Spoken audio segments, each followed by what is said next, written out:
This video that I'm filming is all about borderline personality disorder, and I'm going to go through it in quite a fair bit of detail. Now, my history with borderline personality, I was diagnosed with it in April this year after a trip down to the psychological emergency ward down in Sydney. I had met 10 of the 12 criteria of the borderline personality symptoms, and after being diagnosed with depression and bipolar, this kind of really, I guess, fit the description and kind of made more sense than a lot of other things that I've been diagnosed with. So it was really good to finally get diagnosed with it and to be able to understand why I have been acting how I have and how I've been feeling like I have over the past couple of years, and also kind of made me realize how severe everything was. And I am reading this off my computer. My computer is literally just in front of me here, so I can read it word for word from a doctor's perspective of what the disorder is all about. Borderline personality disorder, otherwise known as BPD for short, it's a psychological condition which produces extreme emotional pain, adverse effects on the lifestyle of sufferers, and usually a significant negative impact on relationship with others. So that can be family, that can be friends, that can be relationships that you have, and just meeting meeting people in general, sorry. It's called a personality disorder because it involves a lasting pattern of thinking, feeling, and behaving rather than just a few psychological symptoms. People with BPD frequently experience strong and overwhelming emotions, which they have very much a difficult time being able to control. So you have strong feelings of anxiety, depression, or anger that can be triggered by relatively minor life difficulties. So doing the smallest of tasks can seem like you're asking someone to move the world, not being able to do it. That's what it kind of feels like. BPD is a condition that is frequently misunderstood by family and friends of the BPD sufferer, and at times even by some mental health professionals. And this can also increase a person's sense of isolation. So it can make the person who's suffering it feel even more isolated, that no one understands them, no one gets them, no one's going to give them the time of that day to fully understand what's going through and why they're acting the way they are. Many people with BPD experience volatile or unstable intimate relationships.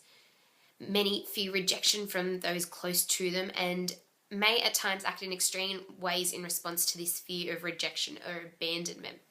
So this can mean, say you're dating someone and you do something, you will do your utmost to be able to keep that person in your life. You will go above and beyond what is deemed necessary in keeping someone.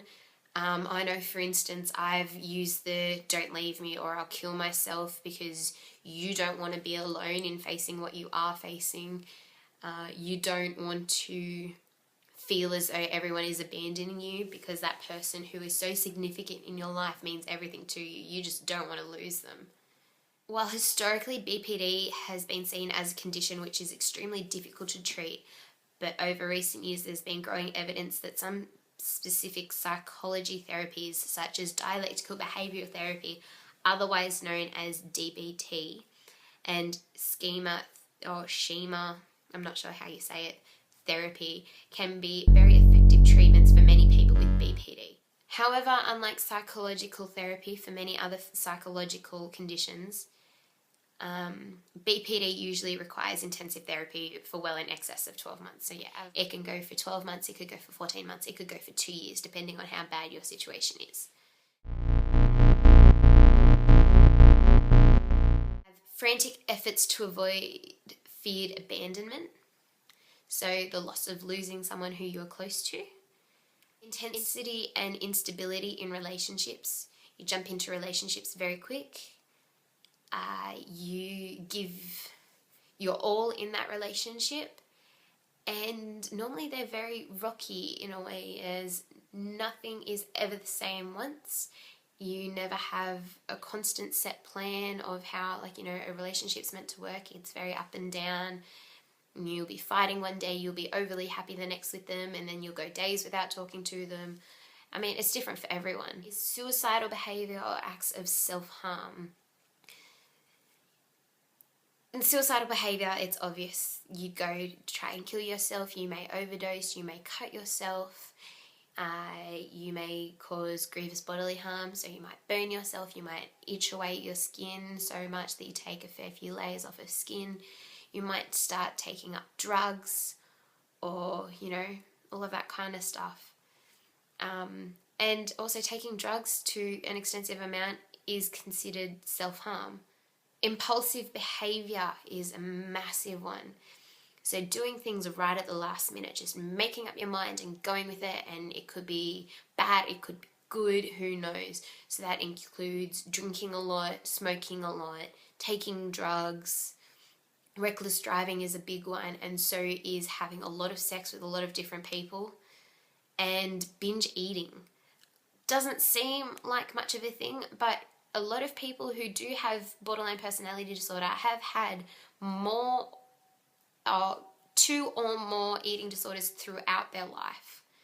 Emotional instability due to reactivity of mood. I get this one now. So, spending days in bed, being really, really high one day, being really, really low the next, having multiple days on a high and then completely crashing for about a week or 2 weeks sometimes. An unstable self-image or sense of self. Thinking that you are worthless, thinking that you are completely and utterly nothing, thinking that you're fat when you're anorexic thin, thinking that you can't change, that nothing you ever do will make you prettier or make you better or any of that kind of stuff.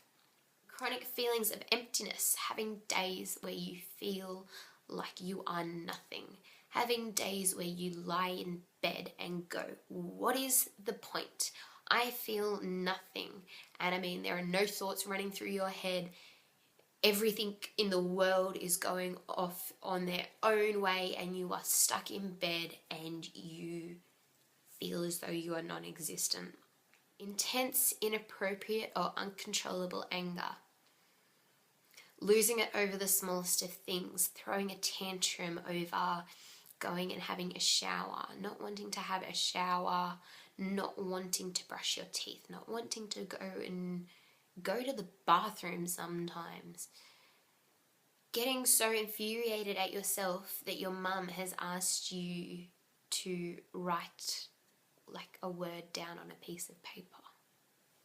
Little stuff like that, you just lose it. You go completely insane. Why the F should I have to do that? You know that is a completely inappropriate thing to ask me to do. That kind of stuff. Paranoid thinking under stress or dissociative symptoms. Thinking that people are following you. Thinking that someone's watching you 24/7. Thinking that everyone you know is looking out at you and mainly looking at every little bit that you do. Worst feeling ever. Going out. No one could be looking at you and you feel like everybody is staring at you. Feeling like everybody is judging your every move. That's anxiety, and that is one of the main symptoms of borderline personality disorder.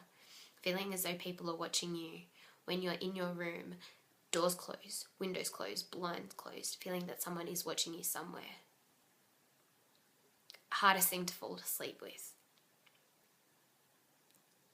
You know those stories about having monsters under your bed that your parents used to say to you, going, there are no monsters under your bed, don't worry, no one's coming out and grab you. Being 18 and still checking underneath your bed in fear that there's going to be someone under there waiting for you to fall asleep so they can watch you. It still happens. I still feel as though people are watching me sometimes. I still check underneath my bed to make sure that there is no one underneath there that is going to crawl up, sit on the edge of my bed while I sleep. Like, it sends you crazy. It really does.